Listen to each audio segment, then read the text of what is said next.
Thank you, sir. Thank you so much for your time. We move on to the session one, which is deglobalization, restructuring of global supply chains, and impact on India. I welcome Mr. R. Shankar, member of CIA National Committee on Shipping and Logistics, to take this technical session. Uh, Good morning. Uh, Thank you very much, and it gives me great pleasure to be in the first digital summit of CII Logistics. I think we've had multiple sessions over the last many years, in various forums, but it's very different to be on a platform like this. So this is, I saw the last part of Prahlad's presentation where, digital is going to be one of the key levers of change. I think we are here, CII has changed, all of us have changed, so it's very good. Uh, Coming back to these are very unprecedented times, and therefore, it's really going to make a significant change to the way we do business. There is going to be everything is going to be turned upside down, and therefore, we have to reimagine ourselves. Am I audible? Can somebody confirm it? Audible, sir. Sorry. Yeah. We have to change really the way we are looking at everything, and definitely that's not going to be easy, but that's the only way out. A couple of things before I introduce my panelists and pass it on for presentation, which would go on now. The economy has to definitely come back to a growth scenario. And I think the first thing that's foremost in the minds of whether it's the industry or whether it's the government or anyone to do with the health of the nation, of course, not the physical health, but the economic health of the nation, is that how do you bring growth back? I think the first quarter is going to be a disaster, and the second quarter is also not going to be all that great. And we may end up the current financial year with a negative growth, which is, we've not had this kind of a scenario for decades to say. We've had low rates of growth, but a negative growth is what we are starting at right now. Having said that, what do we do? What does the government do? What does the industry do? What do all participants do? And how do we change? And how do we do something so that we are able to see some kind of a growth towards the end of this fiscal year is what all of us are attempting to do. And I would call out, there are many things and there are many experts who are talking about many things, but I would call out three things. One is, obviously, there should be a heavy thrust on infrastructure, and government should kickstart the economy by spending a huge amount possible on kickstarting the economy. That's anyway, India needs infrastructure. That's a sure shot way to put money in the hands of normal people, because the economic cycle will start.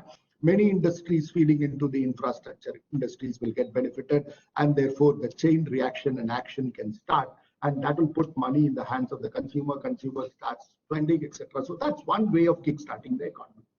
The second way, in my mind, to kickstart the economy would be, how do we bring global value chains into India? And that's what our topic is all about. So before I come to the topic, that's one very important thing on how we are going to grab this opportunity, which many decades ago we really lost out. In the 70s, 80s, and 90s, when some other nations took a big step on an export-driven economic growth plan, we were not so open, and we missed that opportunity. Here is a COVID scenario where that opportunity is kind of coming back with a very different, stage of economic development that we are in, and with the connectedness that we have. So we should grab the opportunity, and we have a very heavyweight panelists today who are going to be discussing that, and we will see and engage with you on that. The third thing is, how do we digitize? How do we reimagine our businesses? As always said, that digitization was seen as an enabler of business. Today, all business models are going upside down. Everything is being reimagined. So this special thrust on digitization itself is going to open up a lot more opportunities for people to come. So that's something that's going to happen. Now, coming back to the topic of our discussion today, the deglobalization and restructuring of global supply chain. I think a couple of things I want to say on that, and definitely it's going to have a sure impact on India. The trade war between US and China is one of them that started even before the COVID days. Who's going to be the supreme owner of the IP and the trade in the world? Currency dominance is who's going to have it. The second thing is Europe also, many nations were trying to close themselves. There was this Brexit that was happening. Other nations were also putting up their nationalist fervor, etc. And there was this talk that is happening, and this has only accelerated this. But the current supply chains that have been built pre-COVID, pre-trade war scenario has been built on, a heavy dependence on one nation, dependent on single sourcing models, dependent on a very lean and agile supply chain, not agile so much, but a lean supply chain, and they lacked much of a flexibility. And concentration of geography was, of course, specifically to one country, etc. The need, therefore, would be to diversify on geography. How do we digitize and enhance visibility? How does it become more agile? How we could have a higher dependence on the spread, and also the last mile manufacturing, if I were to call it, as a last mile manufacturing happening in the nations of consumption. So it's not going to be that fully produced products are only going to be shipped out. Maybe parts are going to be shipped out, but some kind of a manufacturing which both Europe and America needs now to create jobs and for their own well-being, it's going to be a reality. So given all this context, I think a reorientation towards deglobalization and reorganization of supply chain is what most multinational companies are looking forward to. And there is an opportunity that we have as India as a country. We have some advantages, and obviously we have some opportunities, but we have some challenges as well.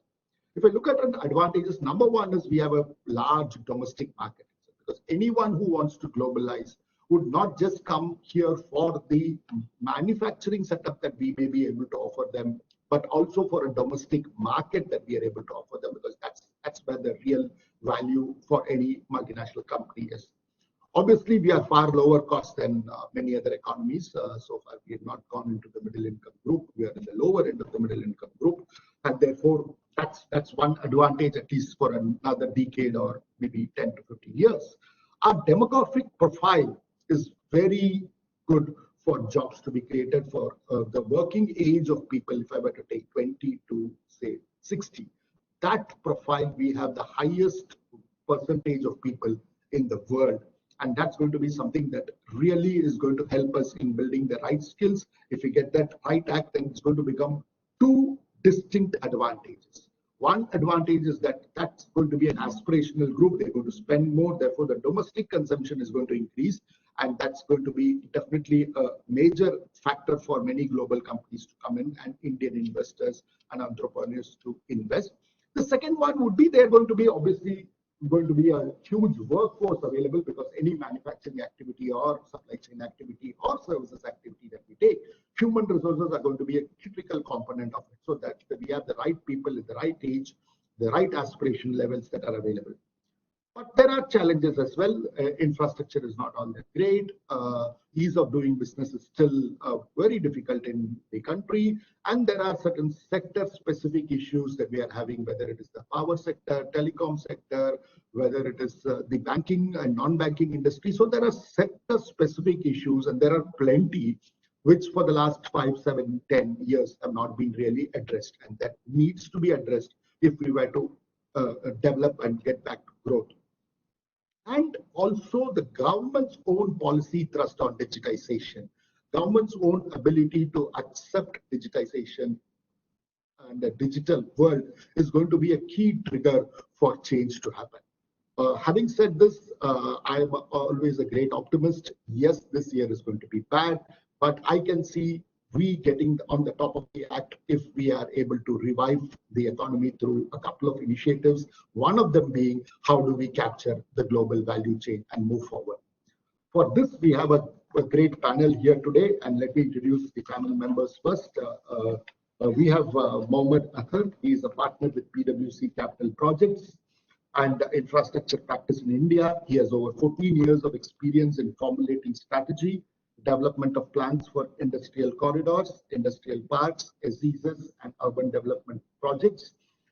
In various engagements that he's conducted so far, he's played a key role, those of financial expert, industry strategy expert, and urban planning experts, and have led many of these projects in India.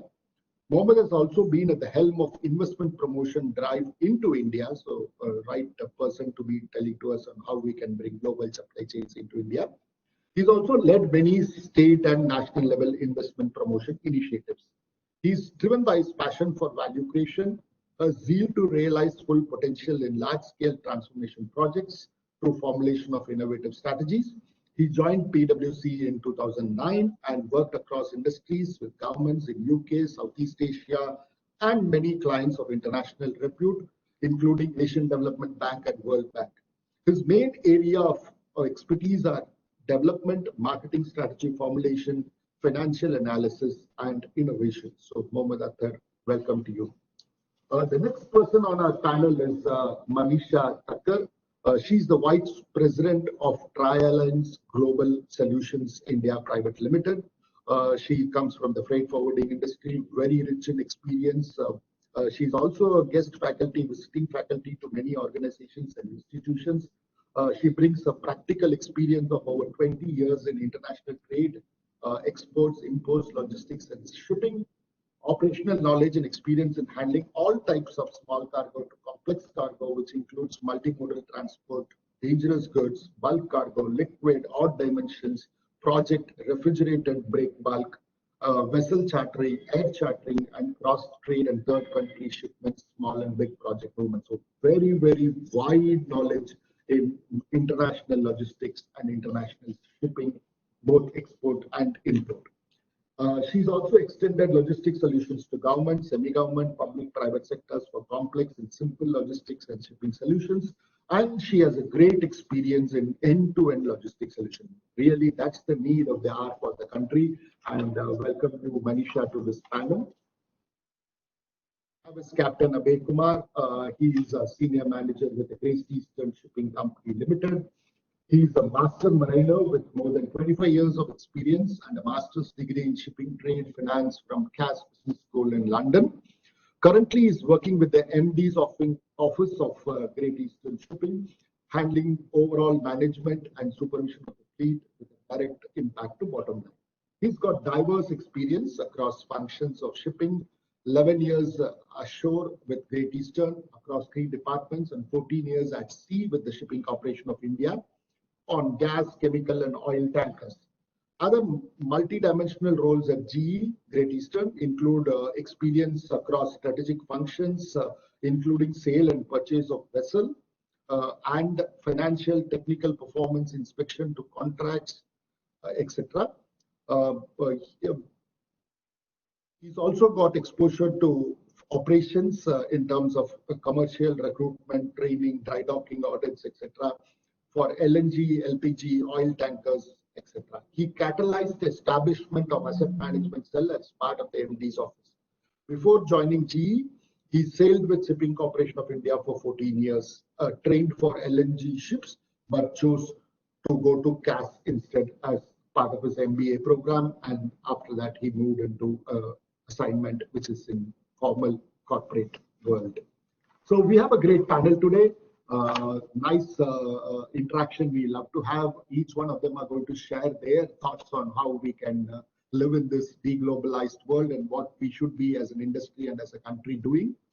Before we start asking the panelists for their advice and what we should be doing, and obviously we'll have at the end a question and answer session, may I request Mohammed Akhtar to make a presentation on what he thinks about this subject and how we should be going about it, to set a context of the subject for the sake of all the participants, and then we will go on to the starting an engaging conversation with everyone. Over to you, Mohammed. Thank you, Shankarji, for such a detailed introduction. I didn't know all that was written about me. Thank you all for joining this conference.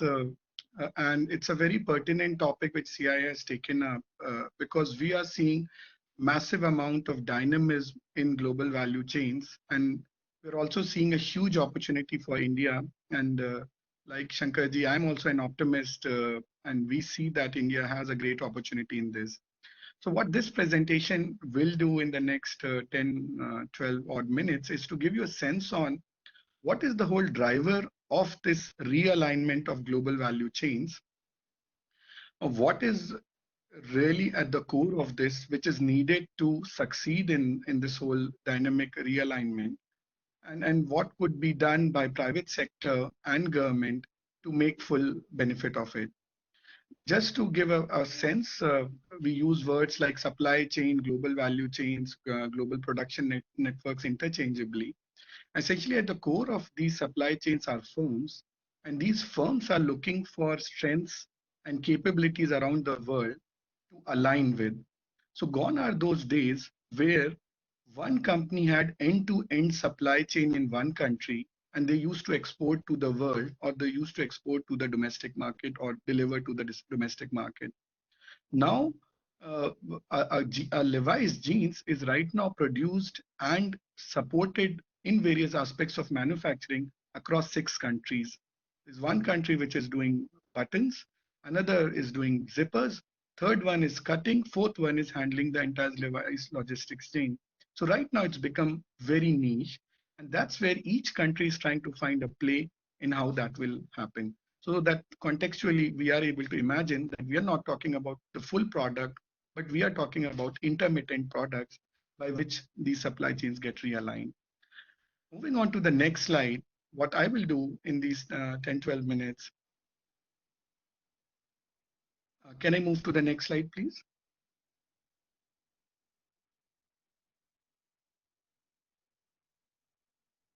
Yeah. So can I move to the next slide, please? Yeah. So as I said, why there is a much more clamor for realignment of supply chain. Now, if you look at the last 3 decades between 1990 to 2020, 4 countries were primarily responding to 55% of world's manufactured product needs: China, US, Japan, and Germany. And what's very substantive to see is the way the role of China changed between 1990 to 2020. In these 3 decades, China became almost 1/4 of the global value added manufacturing, and they became a hub for producing almost everything that was relevant for various purposes. And as a result of which, they started creating a skewed supply chain around these countries, whether it was China, US, Japan. And that's where a lot of supply chains got realigned towards Asia. Asia started acting as the hub or as the manufacturing factory for the world. And a lot of trade routes started emerging from these locations. So while China was playing the big boy, but there was Thailand, Vietnam, Korea, even India to some extent, emerging as a hub from where a lot of supply chains were originating. What it led to, I will show you in the next slide.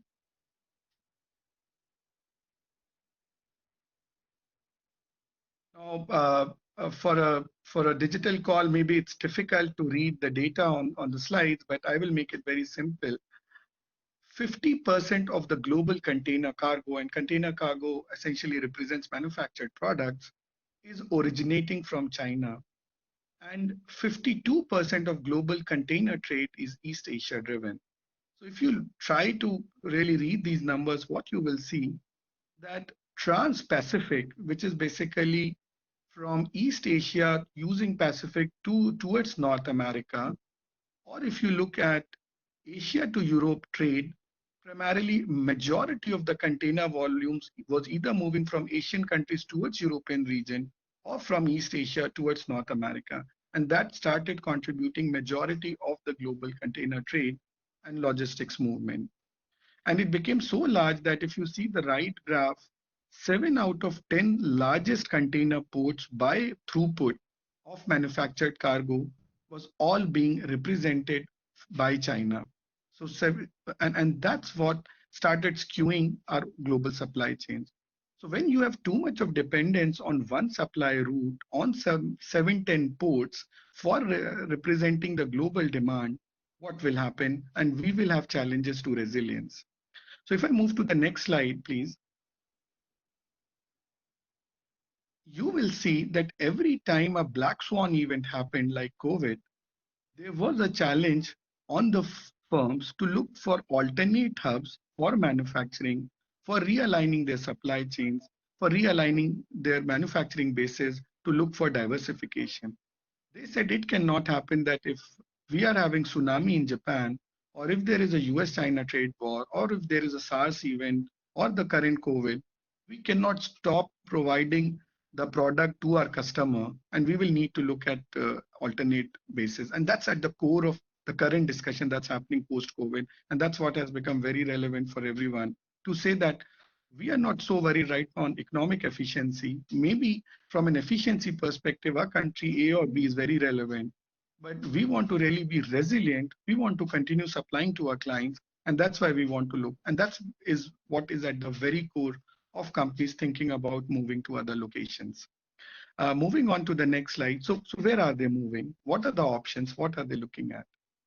Now, moving has always been at the core. And if you look at this graph, this is coming from FDI market statistic.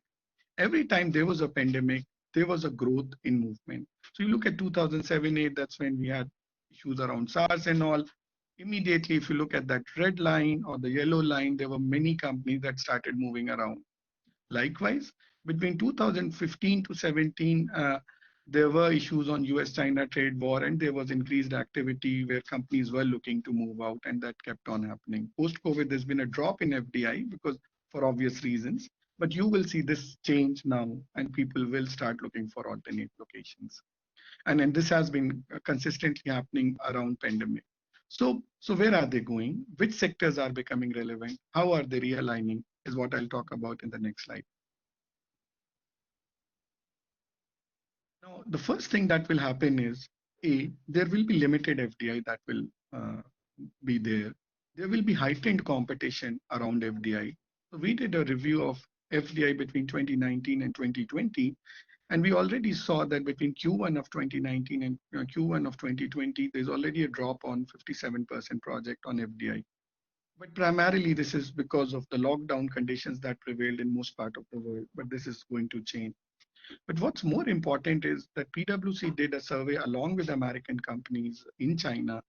And what we found, it was a small survey, but what we found that the surveyed companies said that almost 50% plus surveyed firms said we are 100% operational.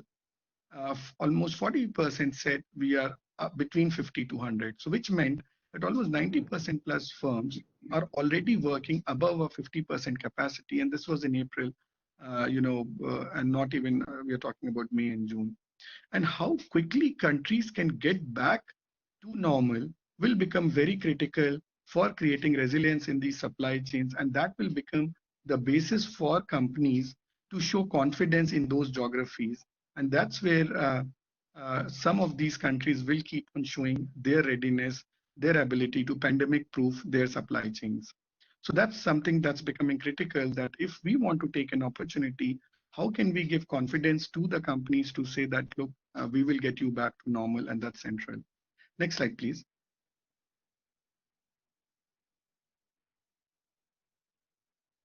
In terms of where this relocation is happening, and for the case of this discussion, we picked up a couple of things. If you look at Japanese FDI, Japan invested very large.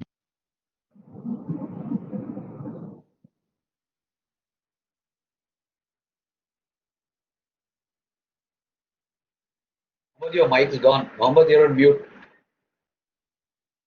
Hello, can you hear me? That's better. Yeah, that's better. Yeah. If you look at Japanese FDI, they kept on investing in East Asian countries for labor-intensive sectors, whether it is electronics component, whether it is textile. They came to India also for auto electronics, auto components.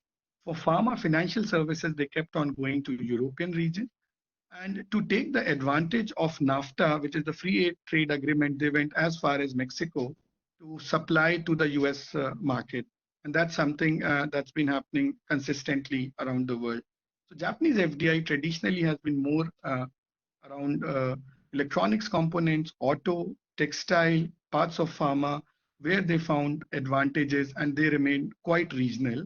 Only in case of certain aspects of pharma and to take specific trade advantages, they moved into newer geographies. And this is something we are again seeing that as Japan is trying to move back its supply chain away from China, they are still preferring East Asian countries. Thailand, Vietnam are going to be the largest beneficiary, but India will also have a good advantage around some of these supply chains moving back to other countries beyond China. Next slide, please. If you look at the US companies' behavior on relocation, I want to bring focus on the top three summary points. The Chinese investment from US companies is still moving into Asian region because they want to remain close to markets. They want to remain efficient on logistics.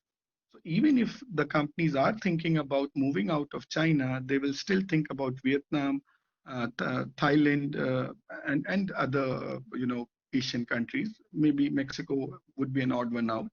The US companies in other parts of the world are trying to move to Morocco, Thailand, UK, and if they were invested in UK, they are trying to again go back to other European countries. So what they're trying to do is that the whole supply chains are moving within the market. So if they were invested in Asia, they are trying to look into another Asian country. They're not moving to Europe or North America or South America. If they were closer in the North America, they're still trying to continue being in North American region or as far as maybe South America. And if they were in Europe, and that's the behavior we are seeing because they feel that being connected to the local market is still really important. And that's what again will create an opportunity that some of the US companies which were invested in China and other places may look at India for certain sectors. Moving on to the next slide. What is driving this shifting? And beyond a lot of concerns around labor environment, which is coming up as a number one factor, lower labor cost, even easier access to supply chain is becoming very important, because of which when we spoke to, and there was a survey done by UBS recently, they spoke to investors from China, Taiwan, Korea, Japan, and USA in China to find reasons on why they are moving out and what could be the reasons because of which they are trying to move out of China. And in that, labor cost, supply chain issues, trade and tariff wars emerged as number one issues, because of which we will see continued shifting phenomenon. Moving on to the next slide. In which sectors there is heightened competition? If you see this graph which we have done, what this graph essentially tries to show is to show sectors, and it also gives a time horizon. So for example, if you look at machinery and equipment, 59% of the people said we have already moved our production somewhere, but 16% still said that they are planning to move out. 25% said no plans of moving out. In which sectors there were major discussions still happening. Consumer electronics is one big sector where there are large discussions of moving out, but they have not formed up any plan. And this is 3-4 months old data. This is not really coming out immediately. So a lot would have changed post-COVID as well. IT was another area where there was big movement. Textile and clothing, people are exploring new areas where almost 45% of the firms were saying that we will be planning to move out. And these are the sectors where even India will have advantage, whether it is on auto electronics, whether on consumer electronics, whether on textile, because India will offer a very large internal market to start with. But to remain productive, they will also need to focus on becoming a hub for regional markets. So India for India and India for the world will be the new mantra which India will have to position itself to say that the real definition of Make in India is India for India and India for the world. And with that intent, what India will have to do, if I move to the next slide, is to showcase what are the central and state government initiatives being taken up. India is a sum total of many countries, and that's what we need to clearly showcase to say what is being done on the central and state government initiatives to enable manufacturing. For example, in certain sectors like pharma, electronics, they have come out with production-linked incentive to take care of factor cost disadvantages. The tax reform has brought India into a very competitive position with 17%. land availability was a big challenge, and now over 3,300 industrial park representing almost 1 million acres of land is already put on an industrial information platform that can give information.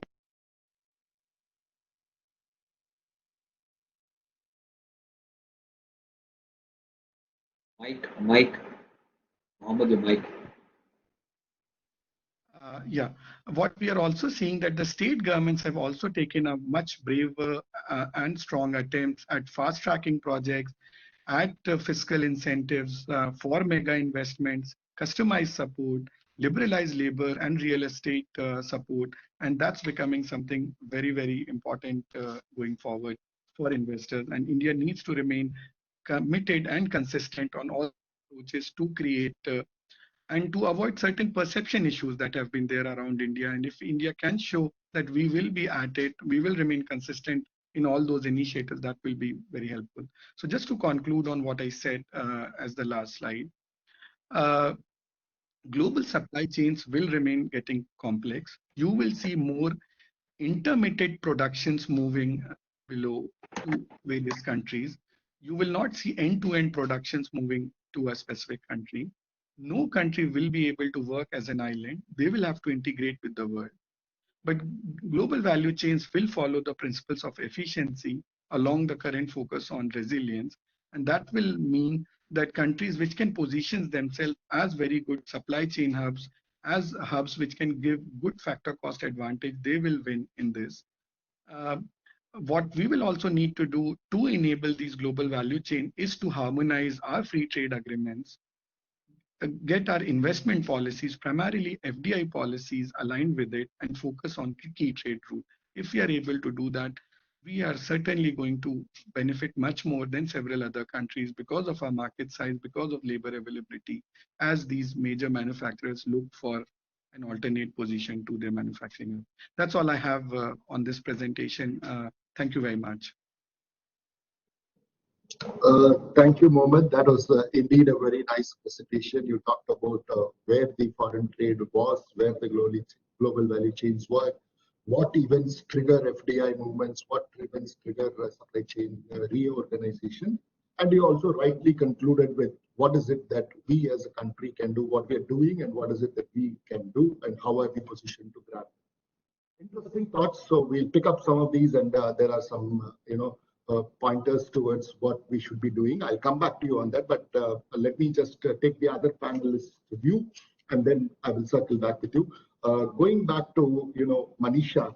Manisha, one of the things that I wanted to ask you is that, as a country, what is it that, in your opinion, there are challenges or threats that India as a country has if we have to invite these global supply chains? And what do you think we should be doing differently than what we are attempting to do now or what we have done in the past? Over to you, Manisha. Yeah, thank you very much, Mr. Shankar. And I'm very happy to be a panelist for this huge event. And very nice to meet all of you. And in fact, answer to your question is how can India start doing? But I feel, in my opinion, India has already started doing to leverage the condition with the start of the word namaste. So our Indian namaste has been accepted worldwide. It's just a gesture, and now people have accepted the word namaste wholeheartedly, and that's the culture of India that starts first with this pandemic situation. Yeah. So I think so that, in my opinion, we can very well fight out this pandemic conditions very well. India is a huge, big country, and we have lots of opportunities to explore. All right. As far as this sector is concerned, the logistics sector is booming, is going to boom after this lockdown, because people are just waiting in queue, in certain countries to just shut down the lockdowns and come out, in a very, very big way. As rightly said in the presentation, we are all talking about China, but I feel that the pandemic is more like an opportunity for India to fight with China. it was difficult days for us, to fight with China because of their populations and because of their technology, because of the labor.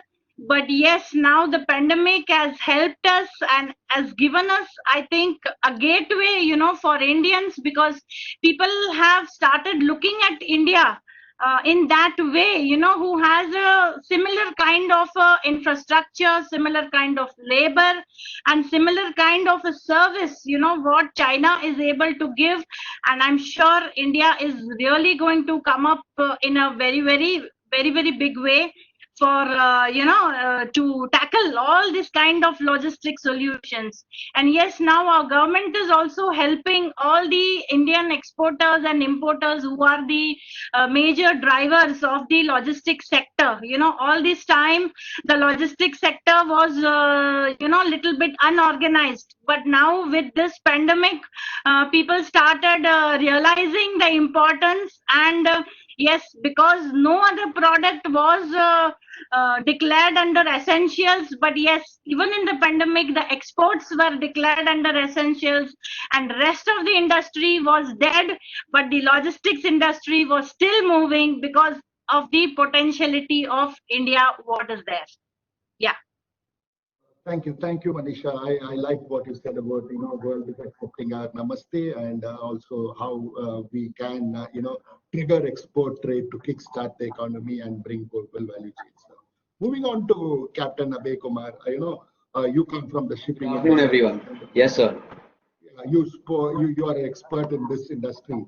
Now, if I were to ask you a question on trade between America, China, Europe, etc., that's there, and container support that's happening, and we also saw that 52% of the container movements are in this part of the world. What do you think would be the future of the container movement of the global shipping industry when global supply chains get realigned? How would the shipping industry realign itself, reorient itself to be able to kind of come back and support what's happening in the reorientation of supply chains? So the shipping industry in general is very quick to respond, and I think that there is a huge movement in the way the logistics is working, and everybody's trying to get out of China. And there will be not only will we have a lot of trade routes that will change, because everybody will have to find new customers, and there'll be new trade routes established, which will result in the container market also adjusting to those new trade routes.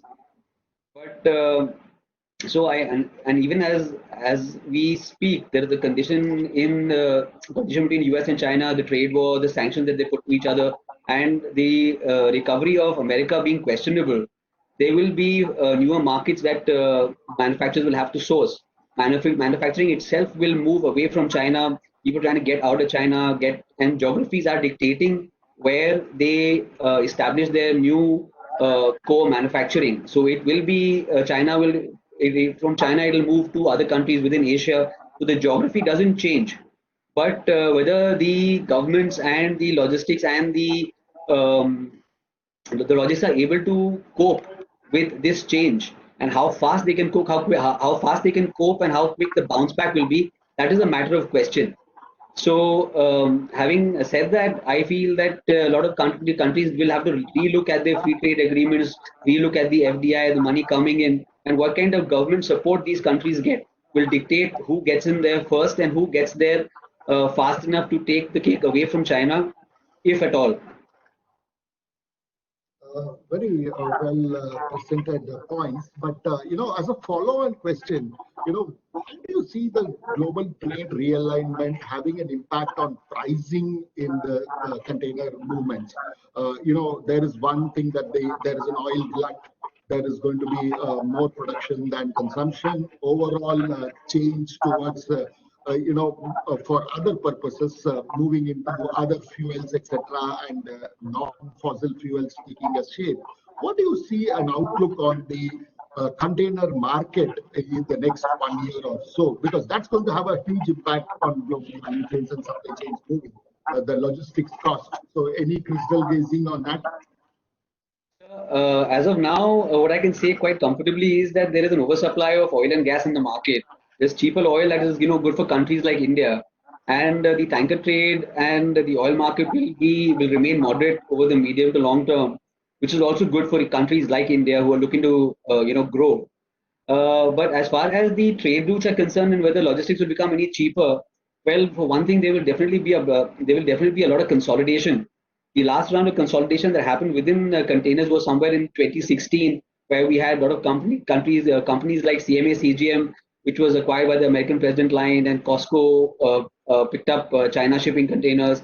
Hapag-Lloyd was bought off by UASC and things like that, and Hamburg Süd was taken by Maersk. And of late, we've had ONE established, which is a merger between NYK, K Line, and MOL. So these are massive companies coming together. So in 2016, 70% of the world trade was being handled by about the top 15 shipping lines. In 2018 and 2019, it became the top 5 container lines. So on today's date, I think it'll be even less than that. The point being that there's a lot of consolidation which is happening within the container industry, and they are trying to bring their costs down and trying to combine their operations and improve their supply management, get a better fleet utilization, and pull in their cargoes, and basically trying to leverage their economies of scale, all to the single agenda of reducing operating costs and passing that cheaper trade opportunity to their customers. But like I said, the whole supply chain will change. Each of these shipping companies will now have to change their trade routes, establish new relationships, establish new customers. So that is a lot of filtering that needs to take place within the system. Having said that, shipping lines are very quick to respond because it's a matter of survival. But there will be a lot of consolidation. It is questionable that the consolidation that has taken place so far, whether it actually overall results in cheaper transportation and cheaper logistics, that's a bit of a question mark. And so that remains to be seen. But my general gut feel is that the push is going to be in that direction. Okay, interesting. Coming to Mohammed, I would like to ask you, you talked about various initiatives that central government is taking, various initiatives some of the state governments are taking, or many of the state governments are taking. Now, what do you think as an industry body, a CII, and we from the industry, what should we be doing in working with the government to ensure that whatever intent we have gets converted into action and obviously thereof results? Because if we don't move in the next 3, 6, 9 months time, I think we will miss out. Maybe I don't have very specific data, but already what I read is that some of the nations, especially Vietnam, has moved faster than what India has moved. So what is it that we from the industry, how can we work to grab this opportunity, if I can use the word? Yeah, I think it's a very good question and a pertinent one. What we have seen in the past is that the government comes out with specific agendas to enable a sector or a product, but sometimes the initiative is not very pointed, and the industry always gives the feedback that we could have done a bit better. Could we have sharpened our focus? So if we are thinking about an opportunity, let's say in electronics, or if you're thinking a large opportunity in medical devices, how's the industry and government working together in coming out with a pointed program to say, yeah, this is what is needed? So the discussion is not at a very large policy level, where the discussions usually end up being on what do we do on logistics, what do we do on taxes, what do we do on ecosystem, versus saying medical devices P&L look like this. And on that P&L, they need 8% subsidy on logistics cost. They will have a major cost on employing labor. Our workers may need some bit of training. Who will take care of that training cost? So if it is taken up with a project view and specific inputs are shared, and if the industry and government collaborates in reaching out, the interested investor will also see that the discussion that is happening is in sync with the way they would like to make their arguments around the making an investment or not making an investment. So if in the first discussion in itself, I say, look, I know that these are the 4 drivers of your viability, And on those 4 drivers of your viability, here is my plan. Tell me, is this good enough or not? And can I improve that? And for that discussion to happen, if industry is working along with government in shaping up those conversations, I think our ability to succeed in these discussions will be much more. Okay, interesting. But as a follow-on, one question that comes to my mind is, should we take a few sector and say we will chase the sector? Because anything that you do, you have to target. If you start bombing everywhere, you're not going to be very successful. Or should the Indian government and industry decide that let me go and focus where there is a large domestic consumption as well, because there is an additional incentive, like what you said, make in India and make for India, from India. If one were to take that option, which is that option that you would recommend as what we should be doing, so that it makes sense to bring that first and showcase that something has really moved it, or bring in complex supply chains of high machinery, etc., where we are just a part of the supply chain. No, see, I think that the choice is not exclusive in the sense that if I take one, I have to leave the other. Just from a population perspective, we have 1/6 of everything. So ideally, 16% of the global market is in India. So, and clearly that kind of creates the cases. Unfortunately, 16% of global population generates 2% of the global, demand, which means our exports valued as a function of global exports, we have been between 2 to 3%. The question is how 16% of the world population generates 16% of the global products, and that's the journey we need to be on. Now, on the question on sectors, I have been, arguing in a lot of papers I've written for multilaterals and along with multilaterals. I think now the world has moved on from sectors and industries, which is, for example, sectors are in India's parlance at an IC level at digit 2, industry is a digit 3. So, for example, if I'm talking about food processing, it's too wide. If I'm talking about aqua, I'm still talking too wide. We need to move at products level. And each of those products alone are multi-billion-dollar opportunities. So, for example, let's say mobile phone manufacturing around the world will be in the size of maybe few $100 billion, maybe $1 trillion. But within that, the chip manufacturing, which is a simple product, or the display of the mobile phone, or even the microprocessor that is used in the phone, in itself are few billion-dollar industry. So one way is to say we will keep on going after an Apple and a Samsung, or the other way is to say who develops the whole processor of mobile phones, and can we be a hub? Because we have such amazing software ability, we will only attract these 8 software providers or microprocessor providers of mobile phones. If these 8 guys are with us, the whole supply chain gets integrated around us, because that's the way it is. So each phone, if you look at the way regional trade is happening, China does almost 100 times on the electronics trade as compared to India, but it does 600 times as compared to India when it comes to component. So wherever it is not able to take, it will say, okay, let me do only chips, let me do displays, let me only do processors. And that's what we will have to say, how do we bring some of the component manufacturers? Now the big brands are around us. We have the Oppos of the world, or Xiaomi's of the world, or the Samsungs of the world. Now they are being supplied, each phone is being supplied by 40 vendors or 30 vendors. In India, what we have been doing is 92% of our component gets imported. Our value added in mobile phone is in the range of 6 to 8%. How do we scale this up to 15% now, 20% later, 30%? And that's what will start getting us integrated with the world. Otherwise, we will remain a 16% market for the companies. But this 16% will remain 2-3%. So my answer on that is products is the way to go. Specific products, which may be part of a larger, for example, white goods. I don't know how many of us know that there's a Brazilian company that supplies majority of compressors for fridges. And can we be that hub to say, okay, maybe I may not be able to make entire fridge, but can we be the compressor hub for the world?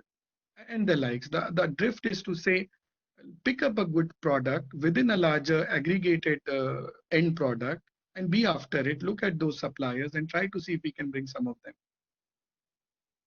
Can I add, sir? Sure, go ahead, Abhay. Yeah, sure. So one place, something like if you are talking about where we need government support and how we can impact the cost of logistics. And considering India itself, we are a massive manufacturer of, we can become a massive manufacturer of products. We have a huge demographic of the working age population, and we are our own market, right? So having said that, we need to kind of catch up as to what Mohammed saying. We need to catch up and come up to that 16% level. But where the government support would actually be required would be in areas like where I find, especially where shipping can contribute, and where I feel that the government has completely been blindsided, is the inland waterways. So 30% of the logistics is moved by rail, 60% by road. Roads are congested, rail is congested. You use the inland waterways to make cheaper transport, decongest the roads and rail, and this is something that is ready for the country to use, and it will benefit everybody down the line. So these are areas where the government can step up. They are trying, and there are ideas being floated around, but a focused effort on us using our ready-made infrastructure, just by a little bit of support from the government, would go a very long way in easing off congestion on the roads and rails, and reducing cost across the board, because there is nothing that ships and boats and barges can't carry. Good, got it. Manisha, coming back to you, are you there on the? Yes. Yeah, I'm here. Yes. Manisha, coming back to you, you've got wonderful experience in bringing imports into India, etc. Do you have any thoughts on what kind of markets that we should, or products that we should pursue right now, given that there has been a lot more of import and export happening, and you have experience around that? What do you think should be the criteria for selection? Like what Mohammed said, go behind one particular category or go behind one particular subcategory. So what are your thoughts, given that you have a wide exposure of export imports happening? What should we be chasing?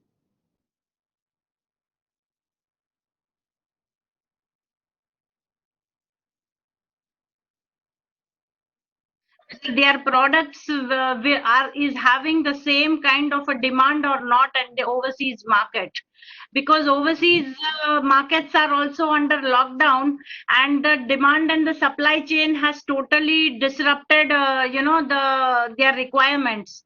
So what I feel is, if products like all these face masks, then PPE equipments, then FMCG products, pharma products, medical devices, these are the products which are eye catching, and the demand is great in these days especially. And as such, India is known as a pharmacy hub worldwide. And the recent example is of the drug of the hydrochloroquine, which has been accepted as one of the most powerful drug to cure COVID-19. And especially, the consignment started moving to Brazil and to US. So that itself is an opening remark for India, that if we can sell our product, because we changed our product. As soon as the COVID-19 was announced, the government had put a ban to secure the domestic requirement of hydrochloroquine, right? But then when the rest of the countries were under lockdown, India was exporting this kind of medical drugs. Other area where I see where people are looking at India is the Ayurveda, the Ayurveda medicines and all the equipments, which is helping them to increase their immunity, and all those kind of medicines, and the powders, and now a lot of people are diverting from allopathy to Ayurvedic. So I think Ayurveda products are also a good product for the exporters to look at. I also see a good boom in the agriculture products, because agriculture is the main sector, to boom the economy. So if they don't have proper resources, if the countries don't have proper resources, then the growth of their countries will not be, at that level. So again, India is an agricultural country, and agriculture is the main backbone, So India can very well do in on the agricultural products. Yeah, even we can also look at the FMCG and the ready-made food items. You know, ready to eat products are also having a huge demand these days in foreign countries, because the supermarkets are all shut down, all right, but people still need food to survive. So now they are looking for those kind of products which are ready to eat. So that is why the recent slogan what we have is, that we should be vocal for our local to global. So definitely these are going to be the major parameters to make an Atmanirbhar Bharat and to boom the logistics industry as well. Oh, thank you very much. You really highlighted some of the sectors where we should be doing, and our Honorable Prime Minister also said how the country really oriented itself for making Yes. those masks and PPE to what we were producing before COVID, and in 2 months' time, the entire requirements, entire companies have really readjusted themselves to manage this. That's a good, very good point. Thank you so much for this lovely point that you made. Now, can we go to the audience? If they have any questions that they have, you can suggest the question. You can point a particular member of the panel who can answer that question. Or if it is a question that you would like anyone to answer, then kind of we will pick up who will respond to this question. So I'm opening up for questions. So Sure, sir. Sure, sir. Sir, I'll read up the question to you. This is a question from Mr. Surjit Sarkar. He's asking if the global supply. Sorry. Sorry, I can't hear you. Can you go ahead? Question to whom? Number one. Question is from Mr. Surajit Sarkar. Okay, right. What is the question? It is, if the global supply chain moves from China to India, will further consolidation of containers sector will happen? Okay, so who would like to take the answer? I think Abhay, you can take this answer. It's in your field.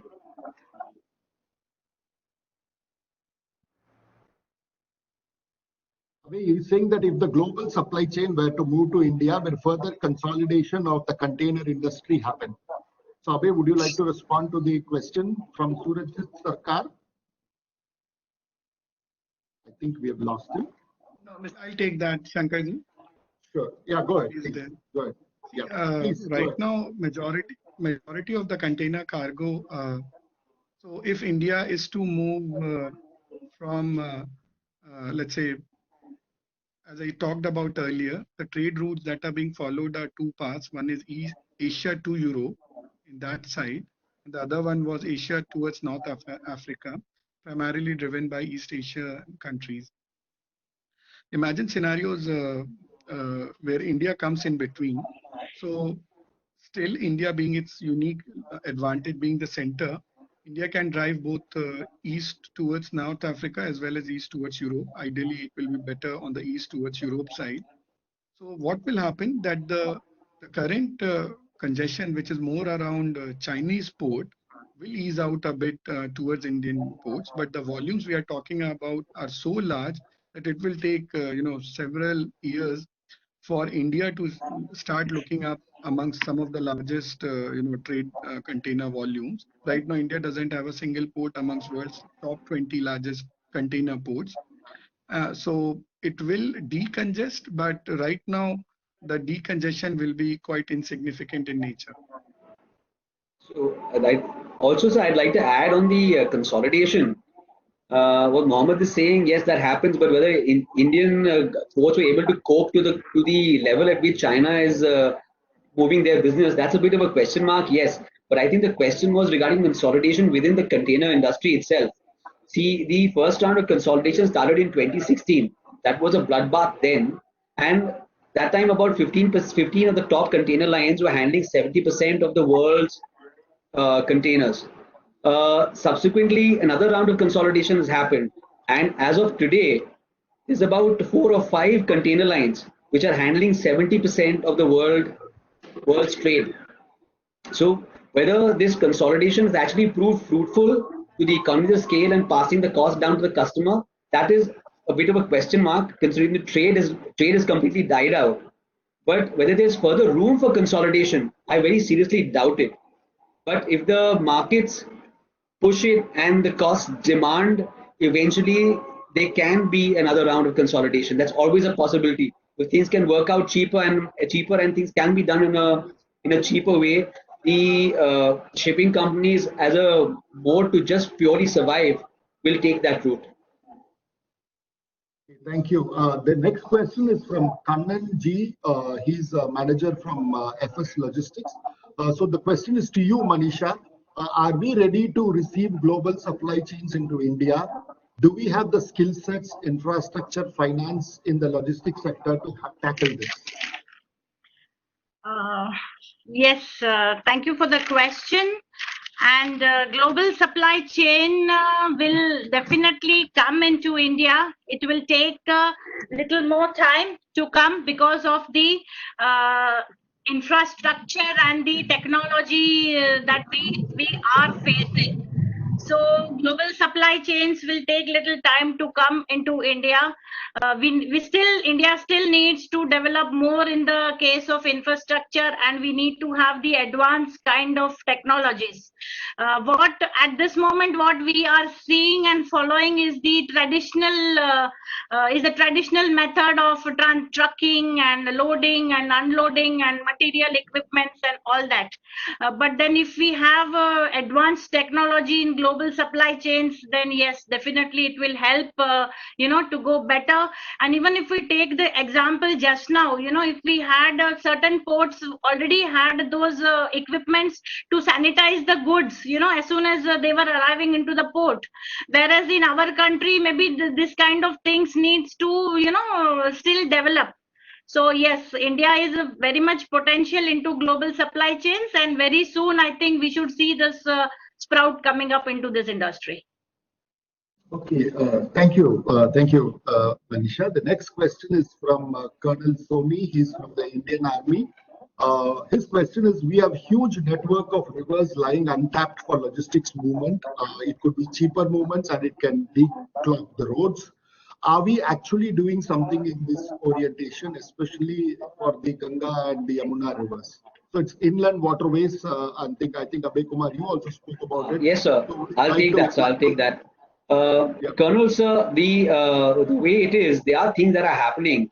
There is an Indo-Bangladesh protocol for inland transit and trade, which is boosting trade between India and Bangladesh, which is the trade is permitted to ply under certain routes.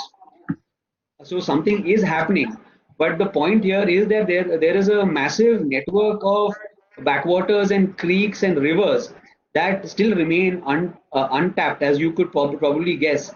So the Ganges, the Bhagirathi, the Hooghly, the Brahmaputra rivers coming in and out of Goa, these are all the Godavari, the Krishna, all these routes are they're all ready-made inland waterways which need to be tapped. And of course, there are limitations and things like that, but it'll go a very long way in decongesting road and rail, and the government needs to do more. Let me put it like that. To what Abhay said, government has formed the Inland Water Authority. They are doing a lot of activities in it. There is interaction between CII and them as well, because obviously the cost per ton to move in waterways is far lower than what it would be in road or rail. So definitely there is some action that's taken. But yeah, you're right that we need to accelerate it now and do much better. The next question is from Anita Kumar. I just wanted to add. Shankarji, I just wanted to add on inland waterway, because we have an exposure over there. We are the program manager. There's no doubt about the potential of using inland waterways. And of course, there's always something additional that can be done versus what's happening right now. The problem right now around several of these routes is, and we did some study for IWI, is that we don't have a lot of perennial rivers. B, in many parts of these routes, the river depth is very low, not allowing for substantive cargo to move. And those are the kind of clear challenges because of which people can see rivers, but there are limitations because of which that route is not really actioned. What they really tried to do was, for example, Northeast is one area where they really tried to push movement of cargoes in the whole Assam region so that it can come closer to the eastern borders. And World Bank is actually driving a lot of these initiatives right now. So in future, hopefully, we will see some specific routes which will be used on the rivers to move goods. There are several challenges that need to be addressed, and hopefully, we see some cargo movement actually happening on these river routes.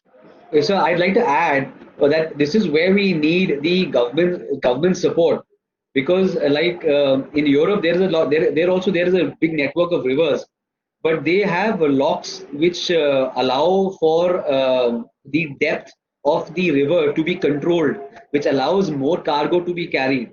More cargo means more economies of scale and cheaper for everyone. And road and rail is an expensive proposition. So that is where we need the government to support and push and fund. Okay, good.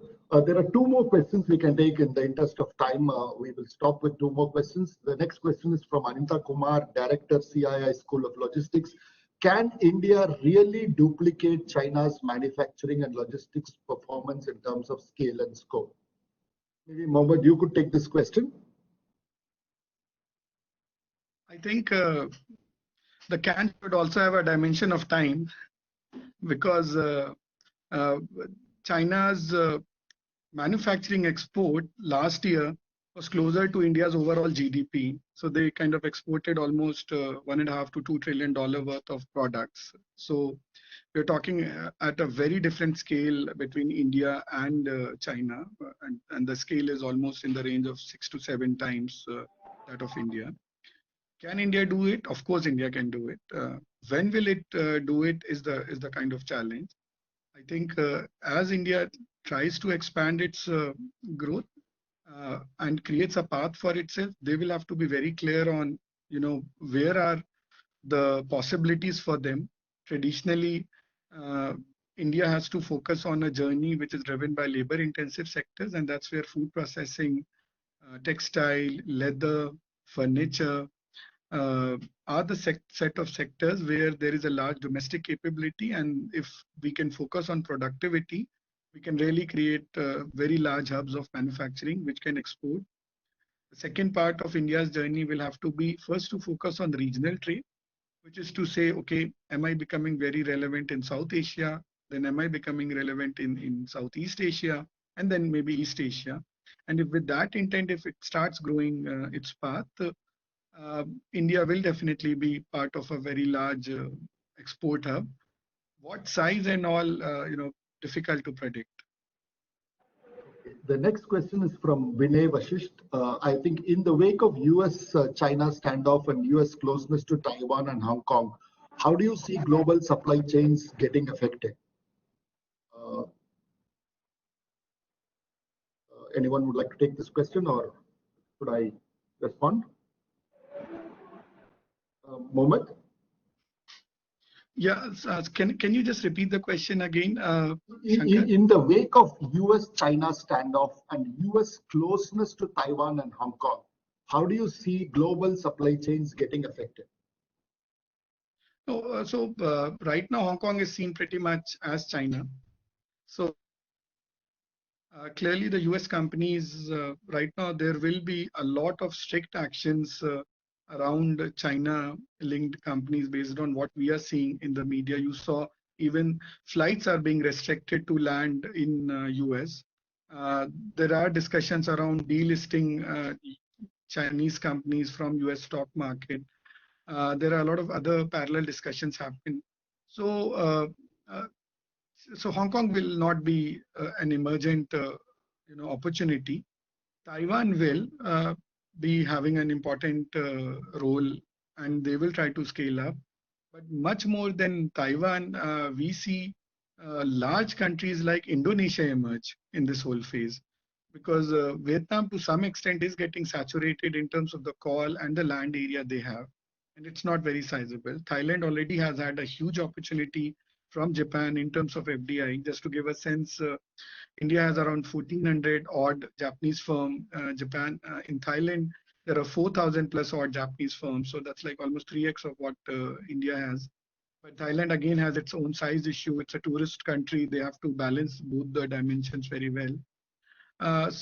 Indonesia, to some extent, will be an emergent beneficiary, and the other one will be Mexico. So Indonesia and Mexico will have big advantages around US companies.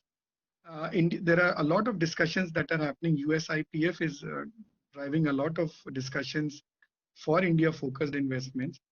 What will emerge as a good opportunity is pharma sector between US and India, and you will see around pharma, biotechnology, vaccinations.